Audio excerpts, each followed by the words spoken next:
I'm the Juggernaut, bitch! We are the future, Charles, not them. I'm kidding. We're the X-Men, dated metaphor for racism in the 60s. What's a Magneto? A very powerful mutant.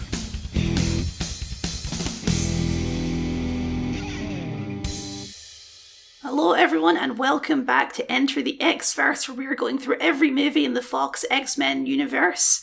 I am Kyle, I'm joined as always by Nathan. Say hello. Hello everyone, it's me Nathan. And today, on our little roller coaster of a podcast, we are doing X2. That's right, Elon Musk, he made a sequel. Oh, is that the bit you've been working on for this, Kyle? You know what? I thought of it for a while and I thought I have to do it. So, here we go. It's a bold naming convention, isn't it? It is a bold naming convention. I did see somewhere, you see some marketing where they changed it to X2, X-Men United. Yeah, that's what it is called in some places. I'm pretty sure I've seen it called that as well, but it seems to be like the just domestic US release is just called X2. I always thought it was called X-Men 2, X-Men United, which is just a mouthful. I actually don't think I have ever just called it X2 until maybe this podcast. Yeah, it's a weird name. It doesn't look like a name of a movie. It looks like a math equation. Yeah, it does look like a math equation, doesn't it? No, yeah, absolutely. I'm quite a fan of it, actually. I think X-Men United's a better name, though. It's kind of a generic name. No, I don't think it is. No, I think X-Men United's quite a strong name. I think it rolls off the tongue. X-Men United. Yeah, I suppose. It's just, yeah, it's superhero subtitle name. It would be no, because you wouldn't call it X-Men 2, X-Men United, you would just call it X-Men United. That's the name of the film. It's not X-Men : United. It's just X-Men United. That's what we call it. Okay. And you know what? It would have been the precursor to 2012's UK market release of Avengers Assemble. I've always been curious about that, why different movies get different names in different country releases. It's because in some markets there will already be a product with a name very similar to that'll predate it, you know? Is there some random British movie called Avengers? Well, there's the TV show The Avengers. I don't know if maybe there's some rights issues over that. You can see that when you see the Ghostbusters movie and they get the name from a TV show and then they make the animated TV show and they have to call it the real Ghostbusters because they couldn't call it Ghostbusters because of the pre-existing show with the gorilla and the vampire. Did someone just try and come into your room in a Star Trek thing? Oh, I haven't silenced my phone. How embarrassing. Well, you were in the middle of talking, so I have to leave that in now. So you should get a clip of Patrick Stewart saying "come." Yeah, well, I mean, my favourite will always be Salazar's Revenge. Yes, of course, Salazar's Revenge. That annoys me so much, 'cause it's not even a better title. No, of course not. It's absolutely... I can imagine in the UK there'll be a number of things called Dead Men Tell No Tales, you know? Yeah, but also, like, it's a generic phrase. I don't know how it could be a rights issue. I bet that's more IP driven than we think. Like, if you're unfamiliar with a Ouija board just being a corporate game board, you know? It's like, who could copyright the Ouija board? It's authentic. Witch culture. No. That's an IP. No, this is a legally distinct spirit board. Yeah. Legally distinct spirit board. So, I do suspect that Dead Men Tell No Tales is just a thing that already exists in this. The same with like Avengers Assemble and whatnot. Because I think those people that were theorising they were going to call Avengers Endgame Avengers Assemble, and then everyone in the UK was like, no, they won't do that because we already have that. That's our 2012 movie. Mm-hmm. But yeah, X2, X-Men United.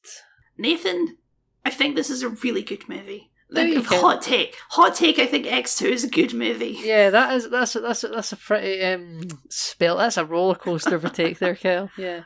You think this movie is a good? Do you think it's better than X-Men 1? I think it may. I think I enjoyed this more than X-Men 1. I liked X-Men 1, but I think I like this one more. So do I. I think this film's more interesting than X-Men 1, but like any movie, it has some issues. But overall, I think it's more ambitious and it does some cooler stuff. Definitely. I think that this movie plays into more that there was a plan for these movies. They had kind of an idea. They developed more of Logan's story and his amnesia. That's a big part of this movie. Definitely in this movie more than the first one, I would say Wolverine comes into being more of a lead. Not to say that he wasn't in the first one, but it's very definitely explicit. this time they realised that Logan was the most popular character. Absolutely. They also realised here that they don't know what to do with Cyclops. Oh, yes. Oh, what's the actor's name? He's in Westworld. He's in Sonic. Is he the guy from Sonic? I think he's the guy, James Marston. He's the guy Is from he, Sonic, is right? He Cyclops? Yeah. You can't tell because he's got the silly thing on all the time, but yeah, That's I'm pretty sure he's Cyclops. crazy. Okay, because he's really nice in the Sonic movies. He's like a nice family guy. Yeah, I googled it just there. Yes, he is Cyclops. Yeah, that's crazy because I think he's quite distinct in the Sonic movies. He's just nothing in these films. Yeah, but this movie focused in on the characters who are most interesting. It focused on Logan, it focused on Professor X, focused on Magneto, all good stuff. A lot more mystique in this movie. A lot more mystique in this movie, yeah. Rebecca Romaine is taking a step up. But we also have a new cast of characters as well, don't we? We have a few. We have a few. Not a whole new cast. That would be for the later movies to do. But I think we've some new people who stand out. You know. Yes. Well, the big one for me is Nightcrawler. I think Nightcrawler and Daredevil would have a lot to talk about. Yes, this movie does the Christian guilt or Catholic guilt thing a lot better than Daredevil did. That's for sure. How dare you? So yeah, what do we think of Alan Cumming as our boy Alan Cumming? Yes, yeah, Scotland's own. Inspired casting for Nightcrawler. Like, yeah. who would think of casting Alan Cumming as Nightcrawler? Someone watched Spy Kids and went, oh, there he is. There's our Nightcrawler. This is probably the second thing at the time I'd ever seen him in after Spy Kids, and it's such a good opening, this film, doesn't it, with him? Oh, it's so good. Running around the White House, teleporting. He's in whiteface. He is in whiteface. There's a nice mirror image, really, of... So, Nightcrawler standing by himself in the White House in, like, his, like, clothing and disguise with the baseball cap on. And looking on the wall down at him is the iconic portrait of JFK, sort of with his arms folded, looking down at the floor. Yep. And the image, obviously, because of the perspective, almost looks like JFK is looking down at Nightcrawler.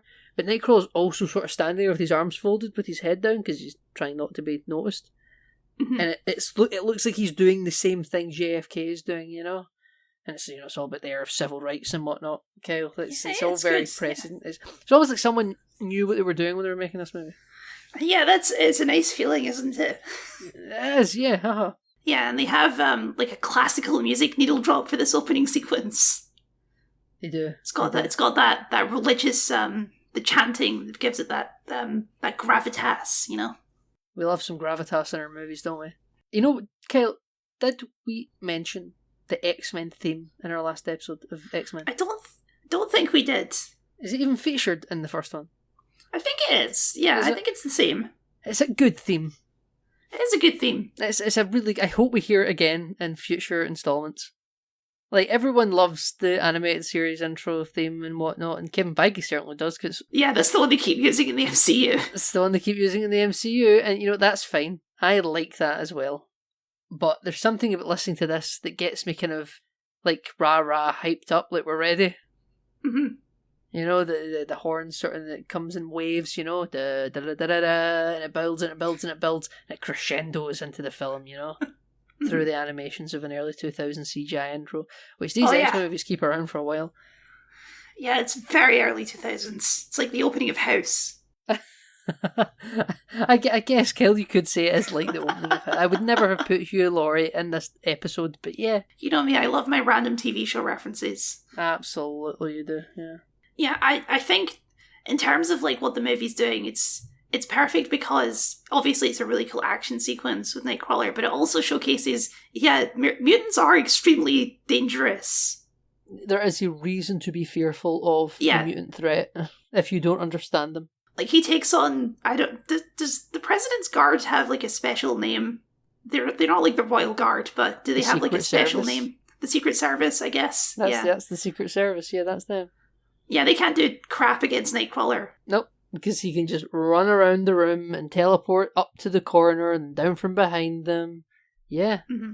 he has a cool hallway sequence, Kyle, in this movie. He does Before have hallway a sequences were hallway the thing scene to do. Yeah.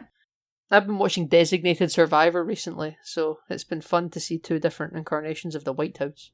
I've seen the outside of the White House. I never went inside. I imagine it's quite expensive to get a tour. I don't know if it would be expensive. I just think it would be like highly sought after, and availability would be really low.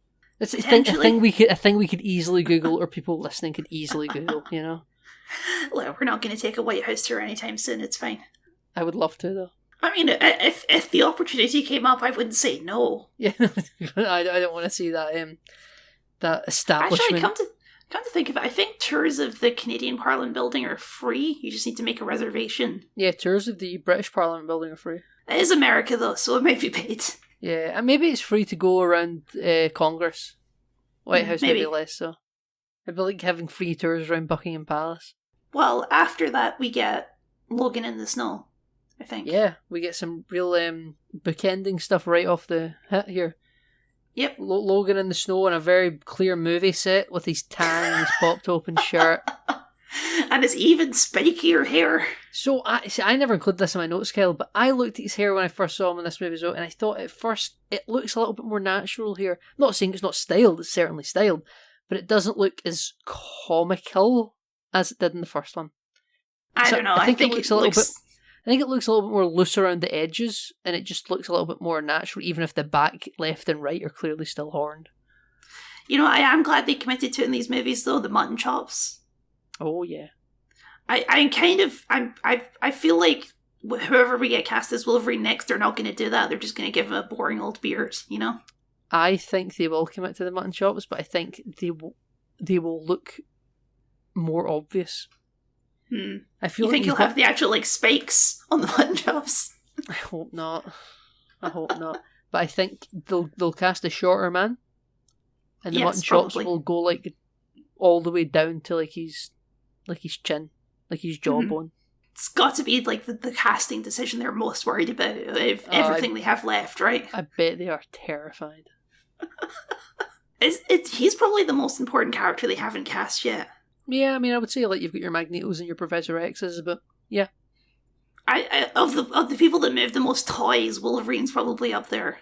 Oh yeah, absolutely. It goes for X-Men. It'll go Wolverine, Cyclops, Magneto second maybe. Magneto's up there. Magneto's top 5. Nightcrawler maybe, except for like a Blue Devil. I feel like Storm's usually a popular action figure. Yeah, she's got like her signature look. I think they'll sell. Oh, and Beast, obviously. They sell more toys if they have their iconic outfits on, though.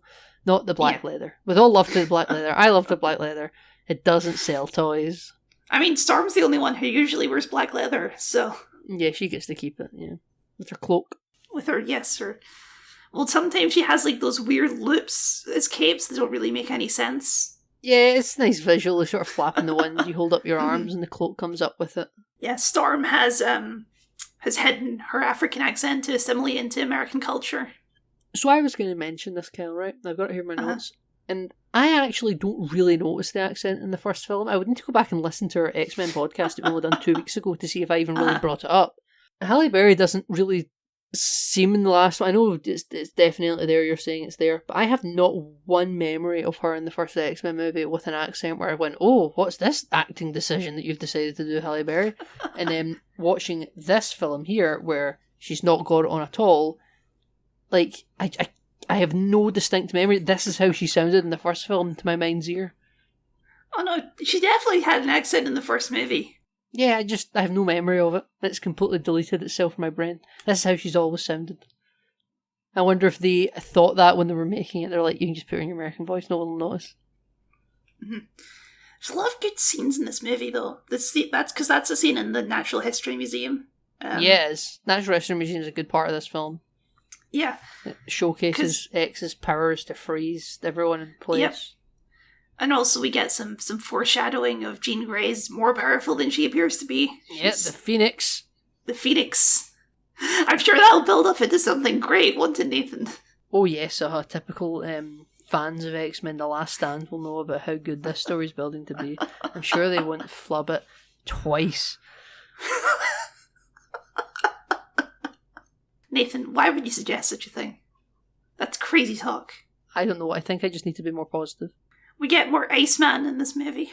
More than the 2 scenes I think he's in the first movie.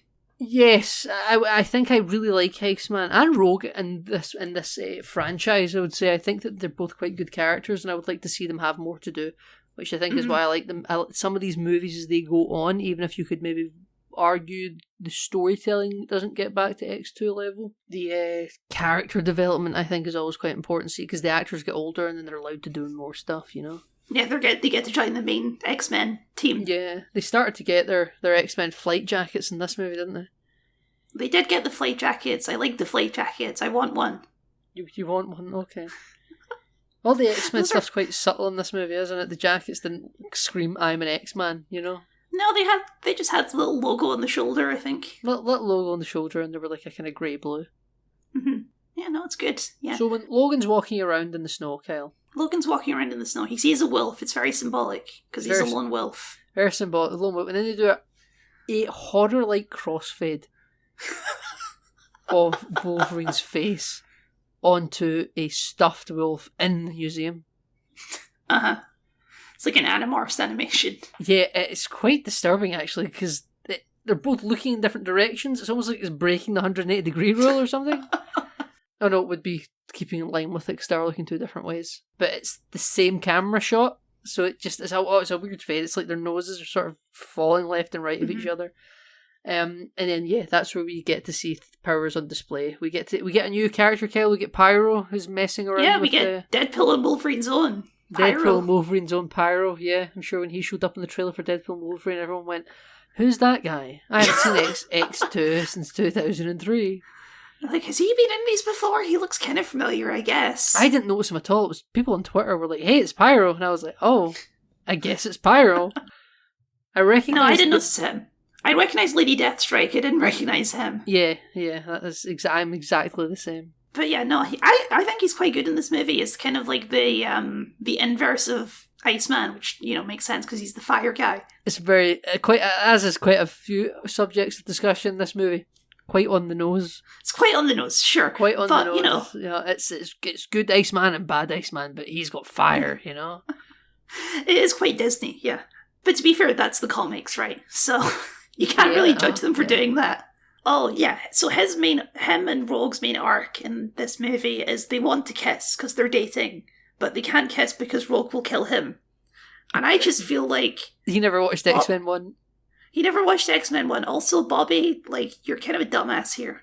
I don't know. I don't know what else to tell you. You're like, no, it wouldn't hurt me, though. What gives you any reason to think that, Bobby? The power of love? No, so this is kind of my headcanon here, what's happening, right? Because eventually they do a kiss, and he is fine. And she sort of breathes out cold air or something. Mm-hmm. And I wonder if he has the frosting ability to almost hold back her power from crossing over into him. And, the right equilibrium. He sort of uses his power just enough to kind of freeze her face a little bit to stop the power from actually transferring. Right, okay. He's put frosty lip gloss on his lips. Yeah, he's got fake lips like Robin and Batman and Robin when he kisses Poison Ivy. It's not enough to harm her in any manner or meanings, but just enough to stop whatever that transition is of transmission of her power, however it works. It clearly works. It's like life force or something. Yeah. Yeah. But also it creates the vein look, so it's like it travels through the body. Mm-hmm. And I wonder if just he can freeze it in place so they can touch. Just because the fact that she breathed out like a big cold ball of air from her mouth. Well, I assumed that's because, which these movies keep not doing. Yeah, she takes their powers. That's Rogue's whole deal, which she does shockingly little in these movies so far. But I mean, how can she without getting near someone? What's she gonna do to steal the powers from someone that she can't get to? Well, this is the thing, because in the comic books, Rogue has Captain Marvel powers because she touched Captain Marvel and for long enough that those just became permanent. So, along with taking other people's powers, she can fly and has super strength. I didn't know that touching someone for long enough would give you their powers permanently. Well, it also basically killed Captain Marvel for a while, but it's comics, so she got better. Yeah, no one's ever really gone. But yeah, obviously this universe doesn't have a Captain Marvel, so they can't do that. So instead, Rogue Well, is it just like a didn't in normal 2003, person. Kyle. It didn't in 2003. No, I mean, there's other characters they could have used probably, but, it's kind of a complicated thing to introduce. I understand why they didn't do that, but it does make Rogue a lot less useful on the team than she usually is. She's incidentally there to save the day. Mm-hmm. She can take Pyro's ankle and drain powers when she's lying on the floor. Yeah, I will say also, to your theory about Iceman, why did it stop working then? Because as they went in for another kiss, it got too hot and heavy, Kyle, and they're horny teenagers, and you couldn't focus. These horny teens, they just can't control themselves. It's ridiculous. They can't control themselves, Kyle. Listen, down with the libido. That's what I'm saying. That's certainly what Bobby's mum says. That's certainly what Bobby... Well, I mean, Bobby's mum says a lot, actually. Have you ever tried just not being a mutant, Kyle? Okay, yeah, this is the famous coming out scene in X2, and I'd forgotten just how blatant it is, because when you're kids, you don't pick up on that kind of thing at all, no, right? Not at all. Watching this as an adult, like, there's no nuance here whatsoever. This is a 1-for-1, this is what we're doing. Yeah, I think it's quite confronting for people of the audience in the early 2000s. Mm-hmm. But you could almost admire it, to be honest with you. It's like you are sitting in the audience here. And I'm not putting it down. It's just funny how blatant it is. Yeah. And then brother is a goddamn snitch. Brother is a goddamn snitch. Not just a little bit of a snitch, like he went and told the neighbours. He called the feds. He called the cops, my dude. That's bad. Those were definitely American cops, though, let me tell you. They totally were. Right, ripped from the headlines, some would say. Immediately shot Logan dead. He's like, drop the knives. I can't look. Shit. Shot in the head. They also burst through the back garden door to take down the parents. Question. Uh-huh. In the next moment after Logan is shot, Pyro goes, Yep. Those scary mutants you hear about? Well, I'm one of them. Fireball, right? Yep. The fireball he throws goes right through the hall and into the living room of Bobby's parents' house. Yes. Why is their house not up in flames? I was wondering that too. Why is the furniture not on fire? Why is everything not a little bit more of a mess? But no, everything's fine. It's just the cop cars out the front that are on fire. And Bobby's mum and dad and brother are up in his bedroom, just looking at it all unfold and completely safe. I think this movie gives what's Pyro's actual name? Oh, it's Pyro. Sorry, that's the Magneto conversation later. That's the Magneto conversation later. His real name is John. John. Yeah, I think the movie gives him kind of a hard time for this part because the cops were literally about to shoot them all. He was defending himself. They just shot Logan for what they assumed was shot him dead. Yeah. No, absolutely. But that's, however, because he was posing a threat. None of these people were posing a threat, They don't, he has a physical mutation that you can see. He's got knives on his hands. The fact that they're literally not something he can drop is the idiot comment of, the police officer to say, drop them. But, what they're going to do to Pyro, drop your lighter? He doesn't have any visible threat about him. I don't actually think they would arrest. I think where it would go hairy is when they try to put Rogue in handcuffs. Then things might go a little bit haywire. Well, she has the old grandma gloves on. Yeah, but they'll grab her shoulder or forearm when they drag her to the car. Something will go wrong there. That's just a matter of time before someone touches her. Yeah. Of course, we skipped over what's another great scene in the movie, which is the X-Mansion invasion. X-Mansion invasion is a good bit. I enjoy that bit. And we should talk about Brian Cox. Oh, we should totally talk about Brian Cox, yeah. Great Scottish actor. He's doing the southern drawl in this movie. Oh, yeah, he is. He loves his American accents, that Brian Cox does. When he was young, that was his idea of acting, doing an American accent. Yeah, this is...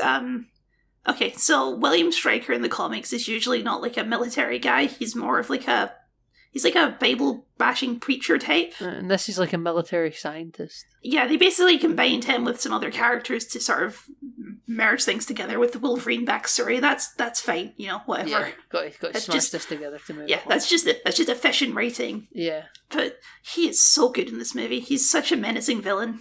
He looks like visually, it's good casting. He looks like a neo-Nazi. Oh yeah. Yeah, he really actually looks like some sort of, not to say that guns rights people are neo-Nazis, but he kind of looks like this sort of, don't tread on me type person. Yeah, you know? can see his bumper stickers. Yeah, Yeah, you can see the bump. You can see the. You look at him and you go, "I bet he's got some bumper stickers," you know. And like, you know, he hates his son. You know, because his son is the very thing that he hates, and he can't accept it. And he's got, you know, his cult of devotees around him. And he's been able to get himself into power, and he's done some military missions in the past. You know, this is a discussion that I should probably save for X-Men Origins Wolverine. Mm-hmm. But having seen that movie many times previously, watching these movies with this podcast in mind now, it's interesting how much track they lay down leading to Origins and how much good plants they do. And Stryker is one of them. It's really, really good build up here to something, you know. I know the Origins franchise, sub-franchise, was supposed to be its own series of movies, all Origins, you know, colon character name. Yep. But I can see, like, you can see everything leading to the Wolverine one. You know, it's all just so there. Oh yeah, they give you some answers without giving it all. Exactly. They do a good job of threading that needle. Yeah, they absolutely do. And Stryker feels like a character that, again, I'm not too familiar with the comics.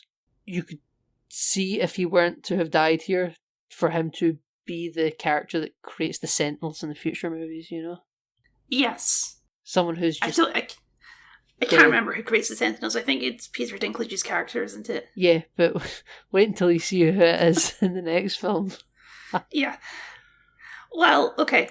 I like that these movies still, or at least this movie, it still gives Stryker like that little moment of humanity where he's talking about what happened to his wife, and you're like, that's pretty messed up what happened to your wife. I will not deny that. Yeah. I mean, doesn't justify what you're doing, but, you know, like... I get it. At the start of this movie, when he's going to the president, he's like, here's everything I've got here, you know, about this house, and it's got like a secret jet that comes out of the basketball court, and we don't know what it is, but it's clearly above military grade. That, like, if you're president of the United States and you've been given credible information from military scientists about this basketball court that's supposed to be for a school for gifted kids that can have stealth jets coming out of it, you know, I would probably believe him as well, that this actually might represent a threat to national security. Not because of mutants, but because of a stealth jet. You know, like, that's some foreign policy blunder right there if that was working for some foreign country. I really like the characterization of Mystique in that scene as well, because she's there disguised as Senator Kelly. I forgot she came back as Senator Kelly in this movie. When she walked, I knew it was in Mystique the second that actor walked into the room. I was like, hey, they brought you back. I forgot about you. So I thought that'd be something we had ditched between films. Good for them for bringing him back. Yeah. I kind of like that in that scene she's kind of trying to downplay it a little bit, because even though she doesn't like the X-Men, she's like, well, I don't really want them to get wiped out. They are mutants still. Yeah, she's definitely a mutant pride type. She has one of the most famous lines in this movie, probably. Her little exchange with Nightcrawler. Oh, yeah. Why don't you tell us, Kyle? It's like, why do you not look like everyone else when you can? It's because we shouldn't have to. So, we shouldn't have to. Because we shouldn't have to, that becomes a bigger part for Mystique when they expand her character in the prequel. Oh yes, when she does change her face, yes. Oh, when she does change her face. Well, that's for other reasons that we'll get to, I'm sure, Kel. But yeah, we start to see the growth of certain side characters here that would lay the seeds for when they start into a more starring role later on. Another character we haven't spoke about that we get introduced to in this movie, Kel, very briefly, is Colossus. Yes, well, I wouldn't really even call him a side character. He's more of a cameo in this movie. Yes, but he's got more to do than, like, Jubilee does in X-Men 1. Yeah, I do enjoy, that's part of the X-Mansion invasion I enjoy as well, is some of these kids are actually super powerful and can actually hold their own. Yeah, against those one military of them. guys. Yeah. I like that some of these kids just don't sleep. That's quite a pretty good sequence before the fight happens. Wolverine's walking around the house, he can't sleep. And there's the kid that can change the channel by blinking. He's like, yeah, I don't sleep, actually. I love that about that too, because he gets tranked early on, and you see him on the ground and his eyes are still open because he doesn't sleep. Yeah. I thought that was such a cute little detail. I didn't even notice that, but yeah, I believe you, you know. And then, like, you know, Wolverine goes into the kitchen, he's like, have you got any beer? And the Iceman's like, it's school, you know. So is that a no then? You don't have beer? You know, we got some soda, Kyle. That's what we got up in the fridge or up in the drawer. Yeah. And you know, the executives at Fox and at Dr. Pepper, they love an ice cold Dr. Pepper. We need to get Iceman to chill that bottle, don't we? I mean, it's a cute little moment, though. You know what, yeah, it's a very cute moment, but I'm just, we've spoken about this before, as people who are hyper aware to brand crossovers and like brand integration. I'm like, oh, they paid a lot for that. I can't remember what it was now, I didn't note it down, but when they get into Cyclops' car, I'm sure we get a shot of the logo of the car at some point. Okay, right. It doesn't stick out to my mind. I remember the shot though, because I think Pyro wants to drive, and then Wolverine's like, "Yeah, in your dreams," and then like, "Hey, this is Cyclops' car." That's also when they have the most 2000s joke in the entire movie, where they turn on the radio and it plays an NSYNC song, and they all go, no NSYNC, it's terrible. I think that joke's almost lost to time now, actually. I think people would not understand that anymore. I barely understand it. Yeah, I kind of understood it, but I could, it's the whole NSYNC versus Backstreet Boys thing, I remember. Yeah, me and you're like right at the tail end of that joke meaning anything to anyone, right? Yeah, that song has not stood the test of time, that's for sure.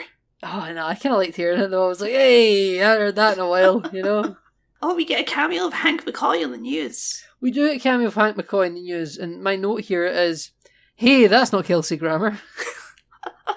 No, and Kitty Pryde is in this movie again, and it's not Elliot Page. Indeed, it is not Elliot Page. I think it's not even the same actor who was... It's the first movie, yeah. The first movie, yeah, it's someone else entirely. But yeah, right, I quite enjoy seeing mutants use their powers to get out of the situation. Like, it's fun seeing one, they kind of fall through the bed, through the floor, and seeing people kind of do all their different... There's that one that's got, like, the lizard tongue.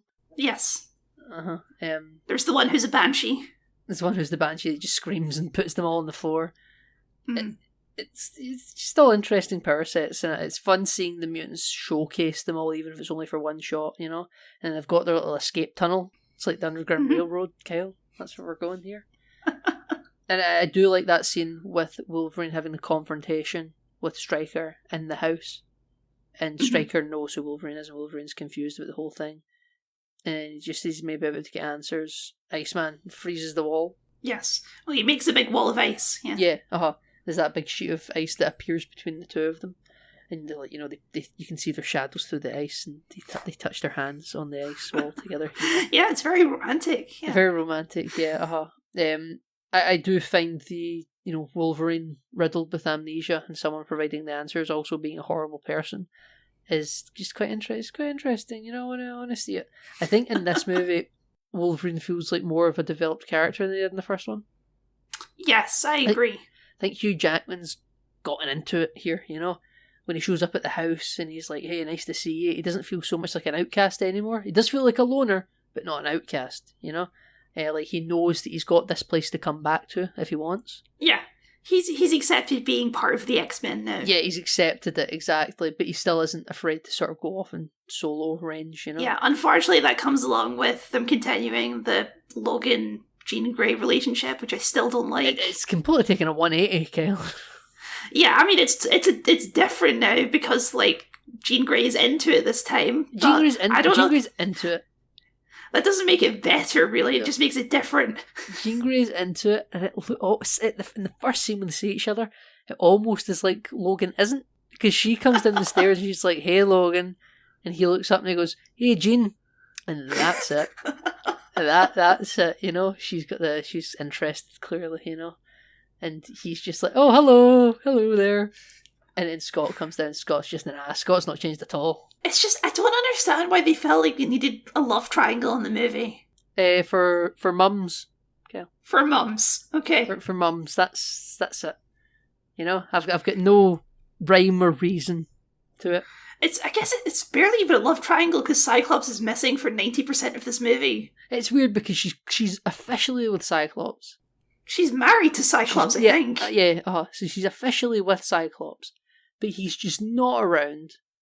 She does care about Cyclops at the end of the film when they come back together again, but she's also so clearly interested in Logan with no even sign of conflict with the fact that she's actually not supposed to have an interest in Logan. Yeah, it's bizarre. It's so bizarre the way they characterize Jean Grey in this situation. Well, spoilers for the end of the movie, but when Jean Grey dies, quotation marks, yes. It's like a phoenix knife and its symbolism. It's symbolism, yeah, reborn from the ashes and whatnot. I've seen the bit, and Scott is in hysterics, saying that you're wrong. She's not dead. I understand the hysterics. It's it's understandable. Someone would just have a difficult time accepting this immediate shockwave that's gone through their body. Mm-hmm. But Hugh Jackman is just such a good actor dealing with the subtleties of it that I buy him feeling the loss of Jean Grey more than I do her husband. Yeah, and that's not great. It's not great. No, it's not. It's not great, Kyle. It's really is. They do Cyclops dirty in all these movies, I think. They really do. I don't think they knew what to do with Cyclops when they made these movies. Yeah, I guess they were like, what do we do with his powers? How do we make his powers exciting? He just shoots lasers at people. But how do we give him a character, Yeah. Spoilers! We don't! It's weird because, normally he's the leader of the X-Men, but in these movies, it really more feels like Storm is the leader of the X-Men. Definitely. It's sometimes maybe Jean, but more so Storm. Jean's the scientist. Yeah, Storm and Jean both get more to do in this movie, I feel like. Well, so I think this movie's quite weirdly paced. So we get to the point in the movie where the team split up. Wheels, Professor X, and Cyclops, they go to visit Magneto in his plastic prison, right? Great, love that plastic prison, terrific place. And Jean... He's reading Once and Future King, I think, or something. Something relevant, something thematically relevant. Yeah. And Jean and Storm go off to find Nightcrawler. And everything happens with Scott and Xavier, right? They get, beat up and drugged, and he gets his little acid thing in the back of the neck that's produced by Stryker's son that makes them susceptible to mind control. It's like a mind control drug, yeah. Yeah, which is how Stryker found out about the X-Mansion, because he was able to torture it out of Magneto. Yes. And that's all happening, and Xavier's now off the board. He's in the custody of Stryker to be used for the plot later on. So is Scott. Scott sort of definitely disappears, whether the film keeps revisiting... We don't even cut to him in a prison cell or anything. Yeah, he's just gone for the movie. Yeah. So when he shows up later, like, oh, here he is. No one was like that, though. No, they were like, oh, there he is, I guess. Yeah, they're like, all right, okay, yeah, of course he's drugged, because you see the red dot in the back of his neck before you see his face. Mm-hmm. And the film unfolds, the mansion is besieged, and everyone's on the run. We go and do the coming out scene to Bobby's family, and then we do the whole police interaction. And in Scott's car, we have some sort of X cell phone, don't we? Yes, it's like a Star Trek communicator. Yeah, it's very strange. And this feels like over a day has passed. But, it's overnight and then morning, so... Right? But yeah, I guess from the time that Storm and Jean leave the mansion, it's been about a day, I would say. Right? They just disappear in the movie, because it's definitely quite a long period of time that they're out of the movie. And all this is happening, and no one's contacted them. They haven't checked in. They haven't sent a status report to say, hey, we found Nightcrawler, we're coming back. There's just nothing. The film almost forgets about them for a chunk of time whilst they let Logan does keep trying to call them and they're not answering, but they never really explain why they're not answering. Exactly. They never really explain why they're not answering, and the only time he really tries it is when they're standing in Bobby's house waiting for the parents to come home. And at that point, it's probably still been about 20 minutes since the film checked in with them anyway. So it's a weird pacing option to sort of bring them back like it had only been 5 minutes when it's actually been quite a considerable amount of time. And we do see them check in, we see them find Nightcrawler, but that's like the last time we see them. I think we're supposed to take the Nightcrawlers in Europe somewhere, so they're quite far away. I thought he was in not upstate New York. Is it supposed to be Europe?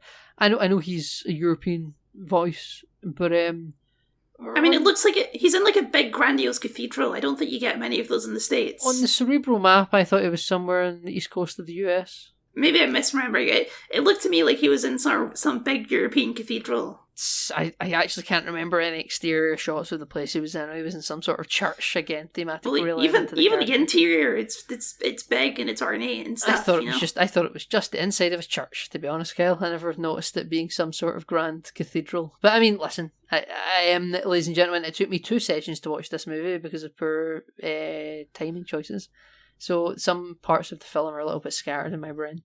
I mean, even if it is Europe, it wouldn't have taken them a full day to fly back. In if a we're supposed to assume that the X-Jet is super fast. Yeah, top secret Iron Man level stealth jet, you know. I think this has got to at least be Concorde. You know what they needed?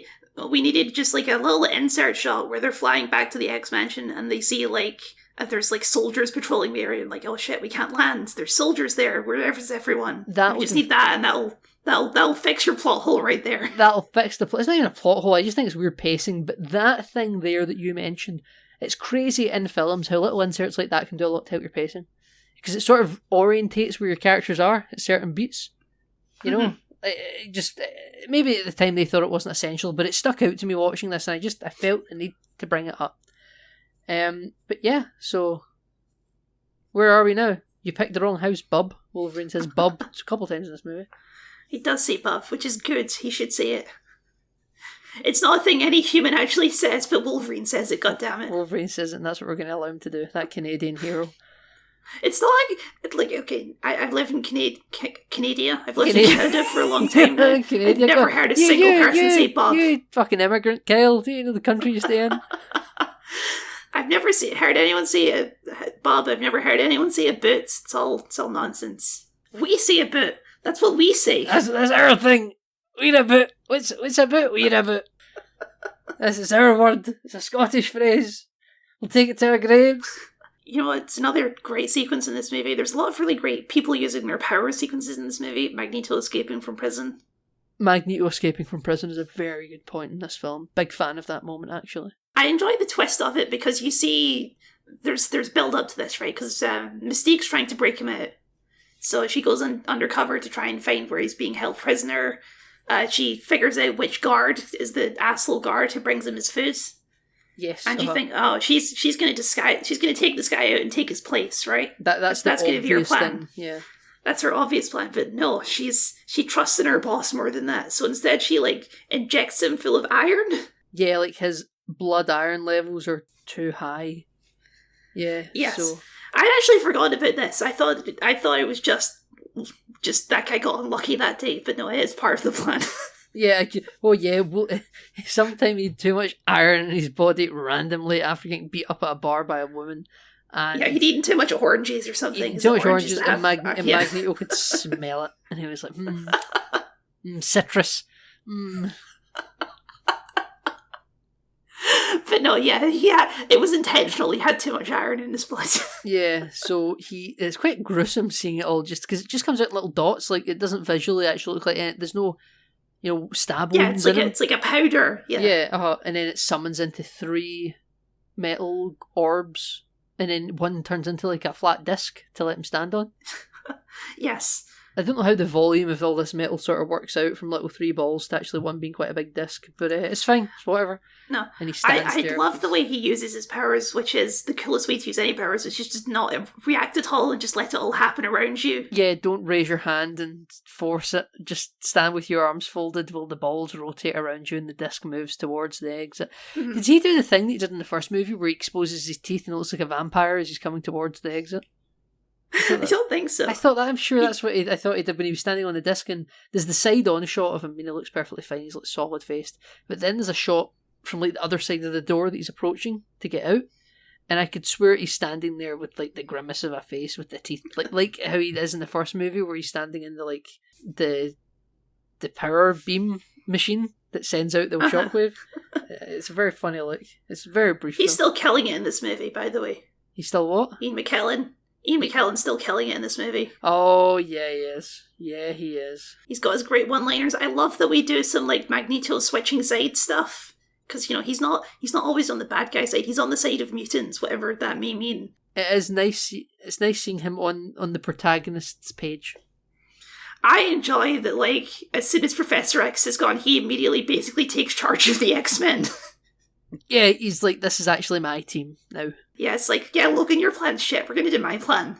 Which, again, great plan for the prequel First Class movies that come along. They talk about how Magneto helped build Cerebro and stuff. All just good plan stuff, Because Magneto is a natural leader of the X-Men, actually, when it comes to completing tasks. He has that experience. He's arguably a better leader than Xavier is. How dare you? You can't trust Magneto. Look what he No, done you when can't he achieved his goals. No, of course you can't trust him, but like in terms of like assembling a team Oh, and yeah. making up plans and stuff. Yeah, he's much more of a better strategist.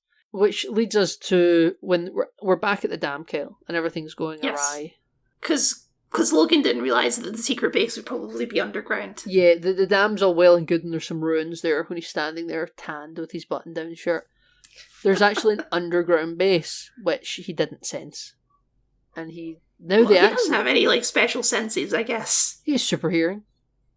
Does he have super hearing? Yeah, when the people break in, you can see like there's a shot of his ears, and like his ears perk up, like something detects it. Yeah, because a Wolverine's got good ears, I'm sure. He's not literally a Wolverine, that's just his name. No, but I think he does have super hearing.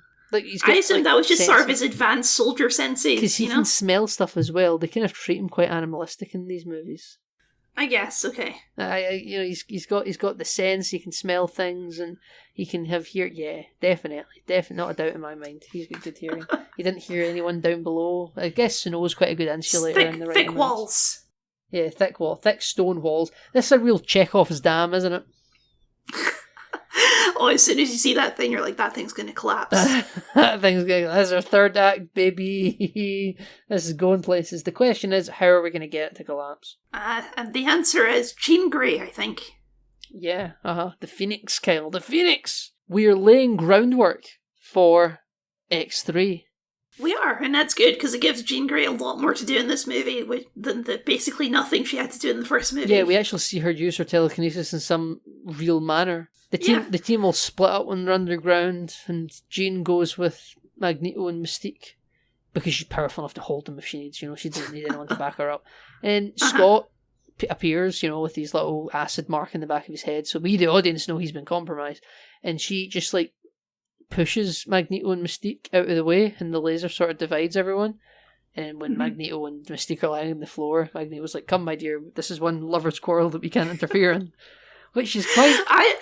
I love Magneto and Mystique's relationship. I love when they're on the X-Jet and they're just having a little giggle to themselves about Rogue's hair. Yeah, they're just sitting in the back corner like, oh. Yeah, like we like your hair. They're like really highbrow high school bullies. Yeah, No, I do enjoy, actually, to go back to the X-Jet, because I did forget about that, when they're with Pyro, and he's like, "You're a god amongst men, don't let anyone tell you any different." Like, he's clearly grooming Pyro here. But yes, I don't think Magneto thinks he's talking crap. Magneto believes it. No, he's 100% on that, yeah. Yeah. He's not trying to recruit this guy, he's just saying what he would say to anyone. Yeah, he's like, mutant supremacy, we're the future, and you, my boy, are quite a powerful one at that. You're going places. Mm-hmm. One thing that occurred to me, Kel, watching this film, especially the more we saw Mystique, was, boy, I sure hope Senator Kelly didn't have anything planned during all this.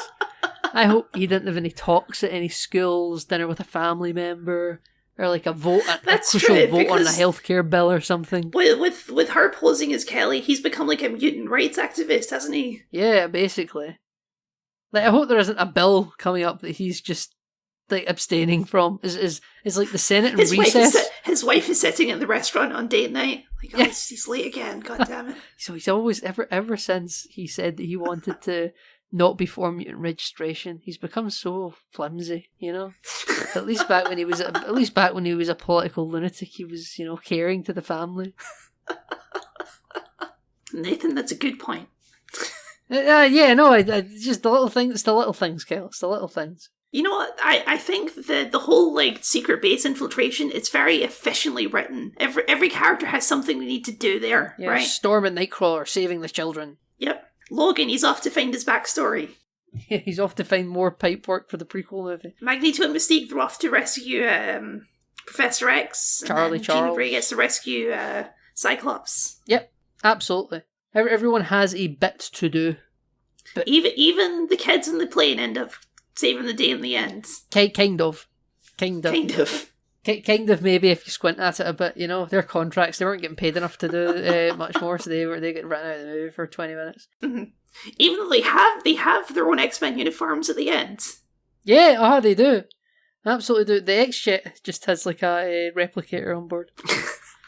It seems to, because they all get those jackets from somewhere. So I can imagine they have flight jackets, but when they all start getting their leather suits out, you're like, where are these leather suits coming from? Where did Wolverine get his leather suit from? Yeah, it's convenience. Where did Scott get his? Was he wearing his leather suit under his trench coat when he took Professor X to see Magneto? I think he was. Yeah, he went there in his capacity as an X-Man. So did he? Okay, I thought the X-Men were kind of supposed to be slightly covert at this point in time. I mean, maybe like they're not like an official government point. Organization. You know, the X-Men show you go, all right, okay. He had like his proper like visor on, so you know he wasn't there in his civilian disguise. He was there ready for a fight. Yeah. Okay. So I just kind of assume he must have been wearing his costume as well. Must have been wearing his costume as well. Okay. Leather and a trench coat. God. That would be really warm. Leather on leather. Oh boy. We haven't talked about Lady Deathstrike much yet. She's just around. Yeah, she's like Wolverine 2.0 is like the thing they're doing there. I look forward to seeing her in Deadpool and Wolverine. I suppose. The actor in question became quite a known name, so that's why we'll see her again. The big silly fingernails feel very early 2000s feminine version of the male character. You know, we'll just give her the big metal nails. Kind of a lady have claws come out her knuckles with the nails instead. Although I'm assuming that's a comic book thing as well. Yeah, possible.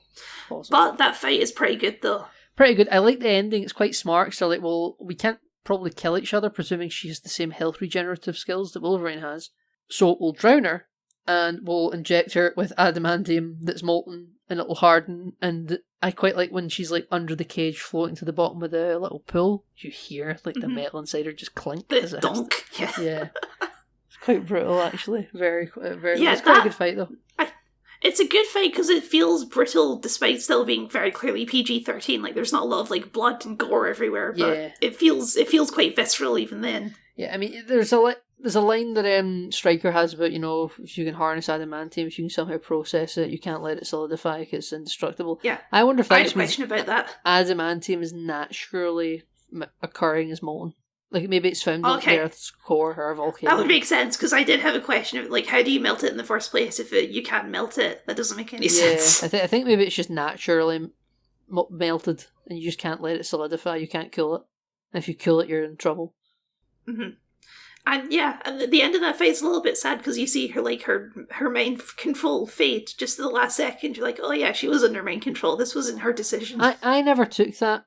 Actually, I just thought it was like she was sad to be dying. You know, we never actually saw her having I think if the film could have been more explicit and showed the red dot in the back of her neck, then I'd have been. They did. Did they? Oh well. They showed it. Yeah. In the scene where Stryker's first interrogating Professor X. Yeah. You can see her kind of like wake up a little bit in the background. And so Stryker goes over and gives her a drop in the back of the neck and she goes back to being a drone again. Oh yeah, I forgot all about that. That must have been when I was up at early o'clock in the morning trying to finish this film and had to go to bed. Yeah, you're right. You're absolutely right. Yeah, okay. I enjoy all of the Professor X Mind Palace stuff. I said like no little German boy. Don't let Professor X into your Mind Palace. I don't know if the guy's like a name actor who plays Jason or anything, but just that the way he just stares in this really creepy way. Good casting. It's so intense. Very good casting. And somehow Storm beats him by making it cold. Yeah. it disrupts him too much because it's just too chilly for everyone. And then they just leave him there to die, which I thought was a weird choice. Yeah, I thought it was a weird choice as well. Like, teleport everyone away. You can grab both of them. Yeah. They're not that far away, though apparently you can't teleport wheelchairs. That guy wasn't a villain. He was just brainwashed. Well, I did want to say, this is one of those things where it's kind of, the way this movie ends, the whole world would probably hate mutants, right? Because as far as they know, Professor X tried to murder them all. Yes, yeah, absolutely. I can completely buy why President Mr. Man, whose name we never know, is ready to send out a statement. It's like we're declaring war on the mutants. But it was worldwide, right? So did they go to every single world leader and do this little song and dance for him? No other world leader matters, Kyle. It's just only America counts, yeah. Yeah, only America counts. America will make the decision and the rest will follow, yeah. like, yeah, we meme, but most likely true, you know? But yeah, no, their little song and dance is cool though. I like it. I enjoy when he freezes everyone in the White House and the president doesn't quite click what's happened at first. And then it's like lightning outside because Storm is using her powers, and then the lights flash and they're all sort of standing there in the press pool in the Oval Office, but they're not. Terrible idea to bring Nightcrawler on this little mission. Yeah, but, that's not good optically. But I enjoy like just none of them stand out. It's just they're kind of subtly there. Like we know they're there, but they kind of before the lights flash, you're like, oh, what am I looking at? Oh, they're all there. But yeah, it's a good thing. It's a good time. Everyone's on the same page again. Jean has passed away, and Magneto is taking Pyro with him and Mystique to continue their mutant shenanigans. Yes. And then we end with Jean narrating over Lake Alkaline with the Shadow of the Phoenix over the she water. does the narration from the start of the first movie. She does the narration from the start. It was I didn't really click that until I read your note. That was very well observed of you. Does the mutation blah blah blah blah blah blah thing. I can't remember what exactly it was in the first one. In this movie. No, neither do I. I noted down one line, which is sharing the world has never been humanity's defining attribute. That's a good Patrick Stewart line right there. It's a very good Patrick Stewart line. But yeah, X2, good movie. X2 is a good movie, Kyle. It's one of the high points of this show, and despite this being a roller coaster for the first maybe 6 episodes of this podcast, I think that we also get some of the highest highs we're ever going to get, you know? I'm still riddled with anxiety about how you're going to take the First Class movies. I really am. I don't know why I am. Have a little faith, Nathan. Yeah, no, I know. I should do better. I'll try to do better. I mean, speaking of faith, though, our next movie is Elektra, so maybe don't have that much faith. Oh, God. Okay, I've never seen it. I've actually never seen Elektra, so maybe it'll be my favourite film.